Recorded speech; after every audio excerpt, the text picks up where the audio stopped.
胜率有够低的。大家好，我是小雨啊。我们来讲一下这个赛季的一些调整。哎呀，这个44%是不是要检讨一下嘞？那这个赛季其实没有很多调整啊，最大的调整就是多了一个新英雄莫修。那这个我们待会再来说，我们先看相关英雄调整。那这边直接懒人包啊，上面有写诺瓦利亚、厄伊达、克劳德改比较多，其他没什么调整。我们带大家快速看过。那厄伊达他这边写那么多，其实他就是把我之前直播时候啊，我出了一次攻速特效流的出装，然后觉得烂到可以啊，就是把暴击流稍微削弱了一点，然后增强普攻特效流，让两个流派可以平衡。也就是说，现在对面坦克多，我们就可以出攻击特效；坦克少的话，就可以出暴击流。但是换一个说法来说，就是暴击流被削弱了。所以他这边写那么多，其实不用去看，就是暴击流被削弱了。克劳德他这边没有写的很明确，但是我很明确的告诉大家，就是削弱前期，加强后期。但是他的后期并不是加强中期啊，中期大概是平衡，要大后期6装满之后才有加强一点点的感觉。因为克劳德的农兵的能力非常强啊。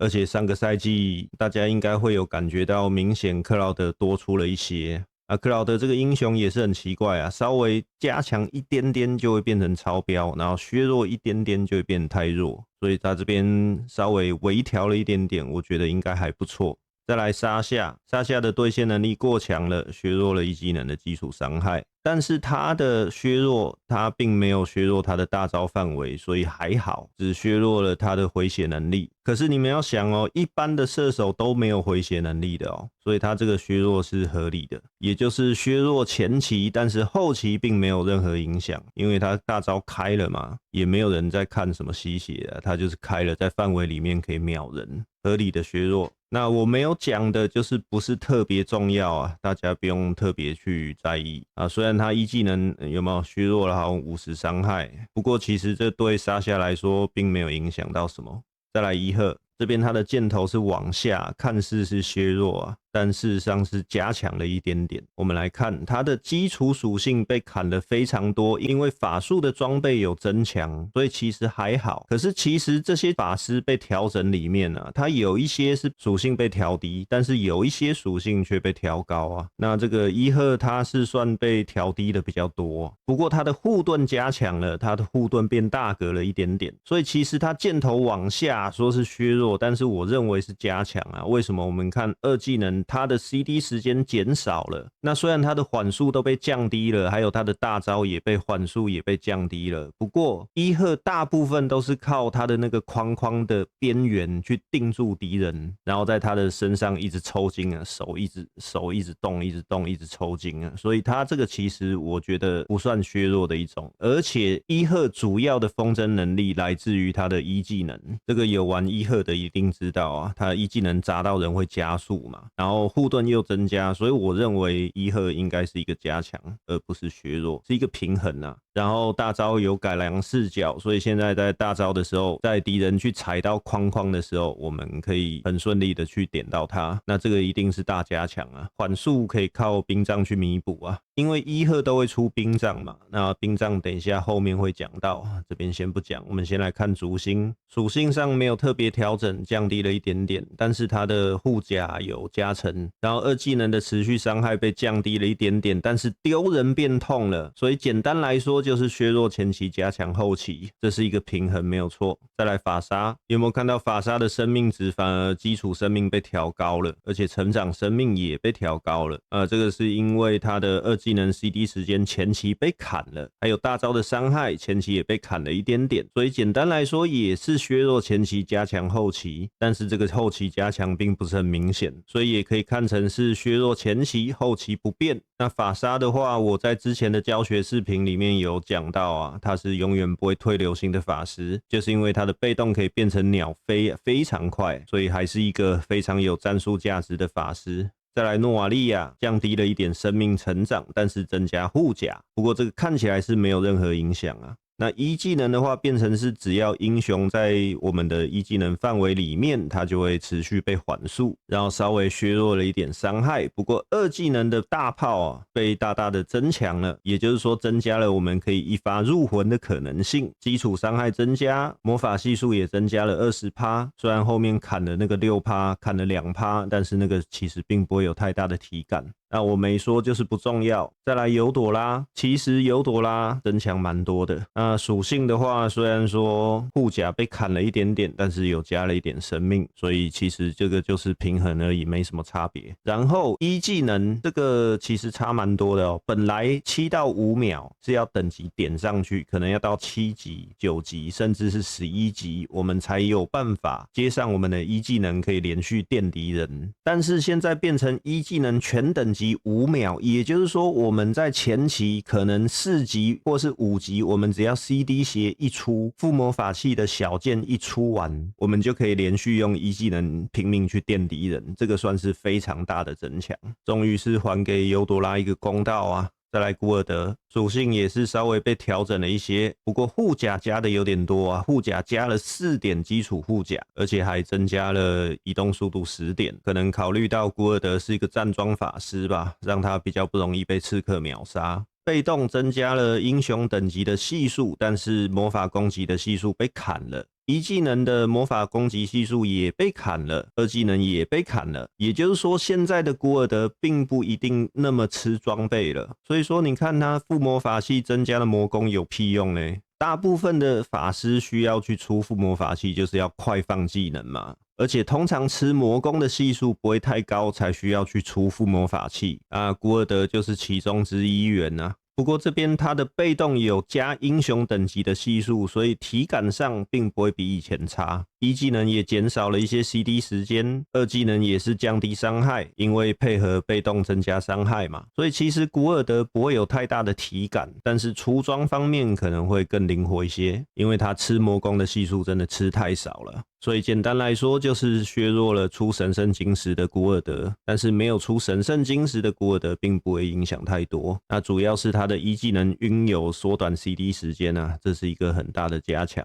再来洛伊，虚弱一些基础属性，还有被动的基础伤害，不过增加了一技能的基础伤害，所以官方希望洛伊的玩家能够更准确用一技能去丢到敌人来打伤害，而不是只靠被动。然后他这边被动有写英雄等级系数变多了，所以他前期伤害会变低，后期伤害应该是会更高一点。二技能也变成点高可以减少 CD 时间，所以简单来说就是削弱前期，加强后期。再来神乐，属性上应该不会有太大的体感，然后一技能增加伤害，但是大招全部被砍伤害，也就是说官方希望神乐更能够用一技能去打伤害，而不是只用大招，但是这样的话会变成是加强前期啊，还有加强神乐在没大招时的作战能力，但是大招的冷却时间缩短了不少啊，所以我认为神乐将是一个蛮大的加强。再来瓦伦蒂娜调整了一些数值，一样不会有太大的体感。然后看到他的魔法系数被降低了，二技能的基础伤害也降低了，但是提高了一技能的基础伤害，而且提高非常多。所以瓦伦蒂娜是唯一一个加强前期削弱后期的法师，因为他的战术价值太强了。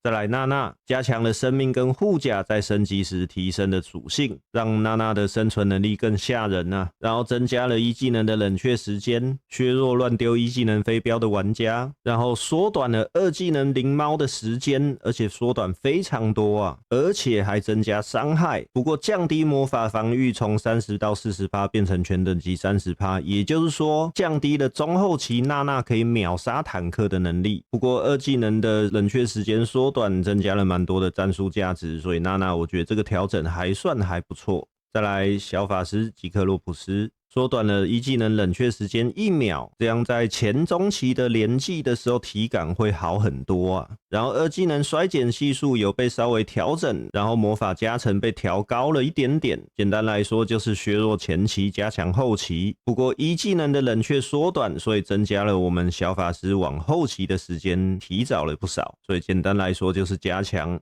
再来欧若拉，简单暴力直接降低二技能冷却时间。在欧若拉以前刚改版的时候啊，他的2技能扇形范围前面的那一段小扇形被移除了冰冻能力，欧若拉就直接被打入冷宫了。所以他这个增强我是觉得应该是可以接受的啊。再来凡克莎娜，增加了一点点基础生命跟成长生命，这个会直接显现在我们大招的领主身上啊，所以凡克莎娜这样应该算是一个增强。扎斯克这边一样提高了基础属性，提高了基础生命跟护甲，一样会显示在他的大金虫身上，大金虫会变得比较硬一些，然后大招时间冷却又更短了一些，强力推荐虐菜专用。再来维尔，这是一个我觉得非常可惜的法师啊，他原本以前是非常好玩的，而且还可以玩非常多不同的流派，现在就是一个数值怪物，就只能挑数值而已。2技能前期的 CD 时间变长，然后降低大招的 CD 时间，原则上就是削弱前期加强后期。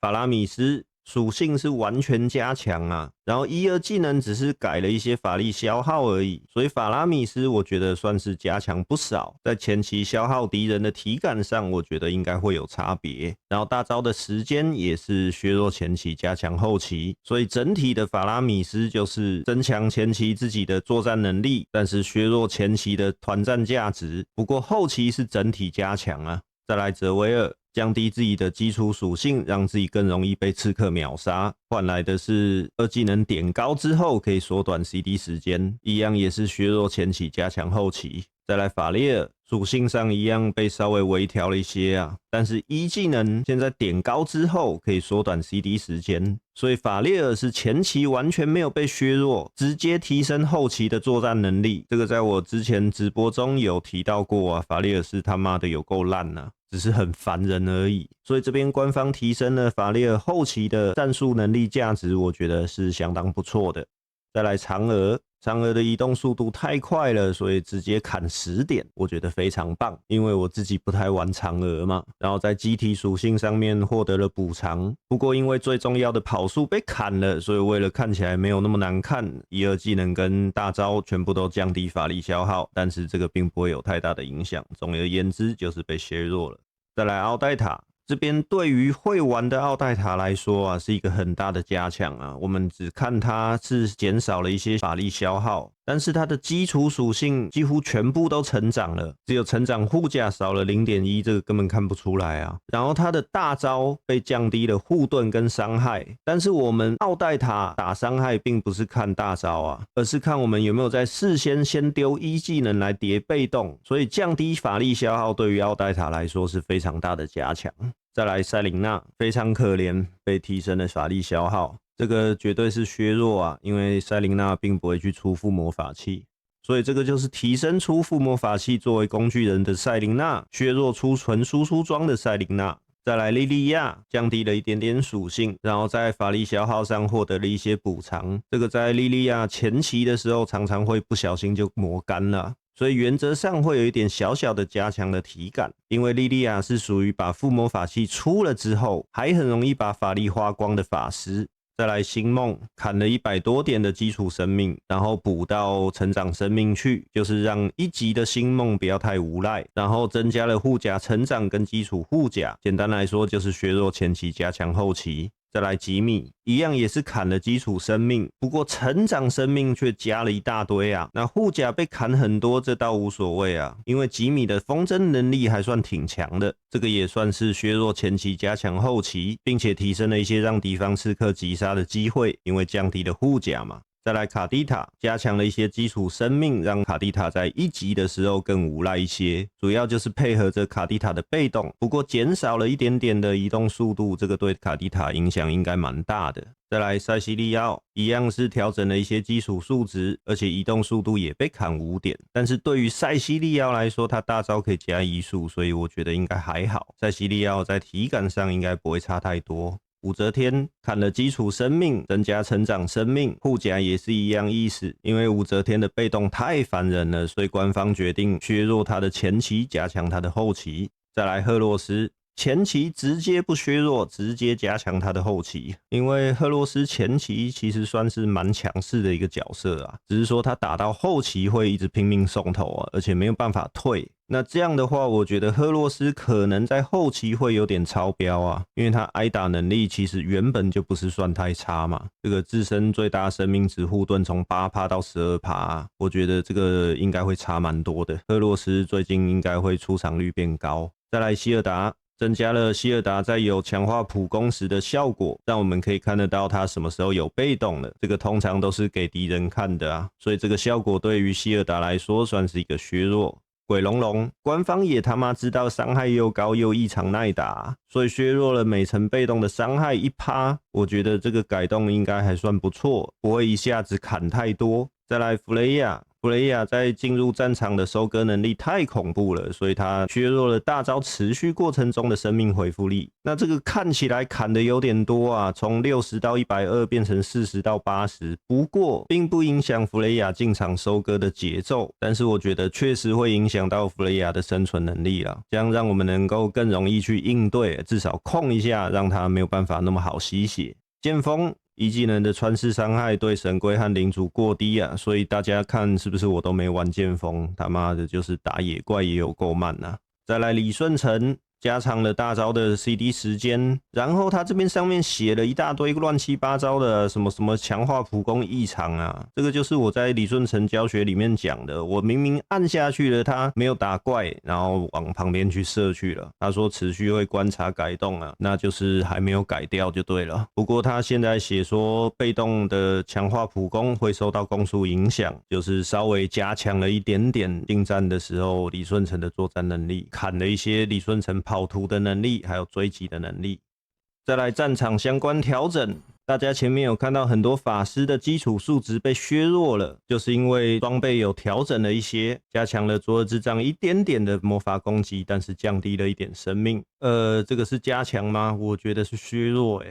价格上面便宜100块，我觉得不会有太大的体感差别啊。而且它加强10点的魔法攻击也不会有体感差别，我反倒觉得生命上限会有差，因为大部分的法术装备啊，它其实是要它的效果，并不是要它的魔法攻击，所以差10并不会差太多。再来冰杖这边反而降低了魔法攻击啊，然后增加了它的缓速能力，原本它要叠1秒钟才可以再叠，它现在变成0.4秒，我觉得还不错。再来附魔法器，我觉得这一次的调整，这个附魔法器真的是会让人非常头痛啊！只要有出附魔法器的法师或是辅助啊，全部都要改出装了。那原本可能带灵巧，原本有靠附魔法器撑到45%的角色啊，全部都要改了。灵巧就没办法带了，一定要换成启迪，它有加5%的减 CD。或者是有靠寒冬权杖去撑到45%的，可能就要把寒冬权杖换成10%减 CD 的装备，这个我是觉得比较头痛的地方啊，而且他妈的还变贵了。然后看到他那个魔法攻击啊，50变成75，看起来好像加强啊，但是就如我前面讲的昨日之杖一样，我们出法术的装备大部分是为了它的唯一被动效果，所以这个差25其实没有差太多啊。不过合成路径有改了一点点，让这个出装会变得更丝滑，可以在小剑的时候就有回魔能力，我觉得是还不错。只是说它这个5%啊，真的会让人很头痛。大家有出附魔法器的出装的角色都要全部改出装了，一定要记得去改一改。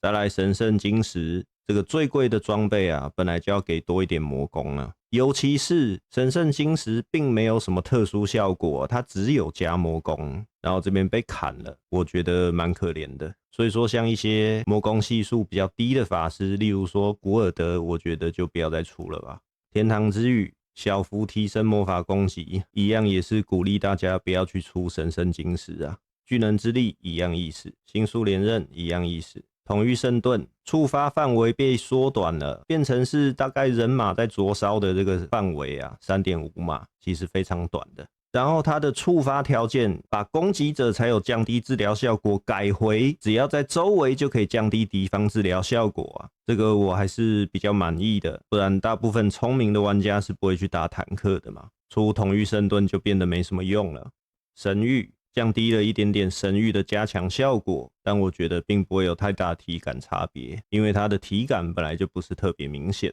守护者之盔这个大大增强啊，以后可以考虑出一下，尤其是在敌方有特别爆发的英雄的时候，我觉得应该是还不错，应该会有蛮大的体感差别。再来徽记。战士徽记过于全面，小幅削弱它的攻击力。因为现在很多射手也带战士徽记啊，所以为了让射手更难去取舍伤害跟吸血，所以他把射手徽记的吸血把它砍掉了，变成了穿透属性。再来战场内数值调整，把中路小兵的基础生命降低了一些，这样让中路法师可以更快去跑线，鼓励大家打架就对了。最后这边我们来看一下墨修。首先，被动就是一段时间靠近敌人会自动对敌人发技能攻击，并且还是真实伤害哦。然后我们只要靠近敌人，就会直接给他一个被动伤害，并且这个被动是可以不同目标直接连续触发的。但是它的 CD 会在敌方的脚下会转一个圈圈，等它转完之后，我们才可以再次触发被动。然后我们在触发被动的时候，可以顺便帮自己的队友加护盾。再来一技能按下去之后，过 2.5 秒才会把人家定身，但是是范围的，还不错。那我们的一技能大部分就是配合着二技能来使用啊，按下去可以加速啊。那这个一技能呢，大部分就是搭配着二技能来使用的，它二技能的话是有2段的。那我们的二技能呢？开启是有加速，逃命是有加速，没错。可是往敌方走的话，会加更快。然后我们一技能开启搭配使用的话，就是先打开，然后跑过去。跑过去之后，2段离开的话，一技能可以留在原地，把敌人给定身住。所以其实我们不一定要带震荡冲击啊，推荐都叫我们带震荡冲击。可是我们这样打的话，其实你看震荡冲击其实并不一定能够打到敌人身上的。再来大招指定，其实它没有指定啊，是我们身旁的旁边会有一个大圈圈，放下去之后，无论敌人还是队友，全部被变成金身，无敌一段时间定在原地。然后我们再来看大招的效果，黄金时刻会重置白金快门对所有英雄的冷却时间，也就是说我们的被动对敌人触发了自动伤害之后，我们用黄金时刻弄到敌人，这个自动又会再触发。那我们把 CD 装出一出啊，出到30%，给大家看一下效果。最后这边展示一下连技，就是一技能打开之后，二技能冲过去，然后二技能是可以把一技能的这个定身留在这个范围里面的，所以可以立刻过来之后接上大招，因为把敌人定身嘛，他们敌人就没有办法很好逃跑了。我这边来试一下给大家看，定身之后，然后接上这个，然后要走过去给上伤害。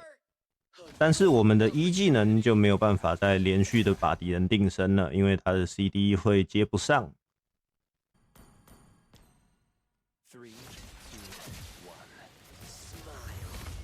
我们自己是不会被定住的。那至于说星角强吗？我觉得是一定强的，因为它的系数是吃3种啊。它不仅吃物理攻击，还吃魔法防御跟物理防御，也就是说，我们的防叠越高，我们攻击它那个被动的自动打了，它就会越来越痛了，而且是真实伤害啊，所以撑防御就完事了，并且莫修的普攻还可以减少这个目标1秒的冷却时间呢。那这个减少1秒，只有对自动的技能伤害减少1秒啊，所以其实这个没什么用啊。看到敌方脚下这个圈圈回的比较快而已。但是当你以为可以靠攻速流可以让这个被动疯狂打出来吗？很抱歉，我们的攻速是完全没有收益的，被动上面有写，所以一样是没有用，完全没有办法玩攻速流，所以基本上这个被动是没什么用的。不过啊，我们会变得非常的坦啊，看我们的防御非常肉，虽然血少了点，这是因为出装的关系啊。所以你看，如果不想出那么多防也可以啊，但是我推荐防御就是一切啊，它这个伤害是非常恐怖的。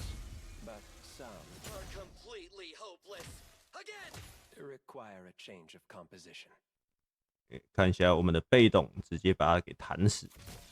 哎呀，没有，不过还是很讨厌的、啊，它可以消耗一些坦克。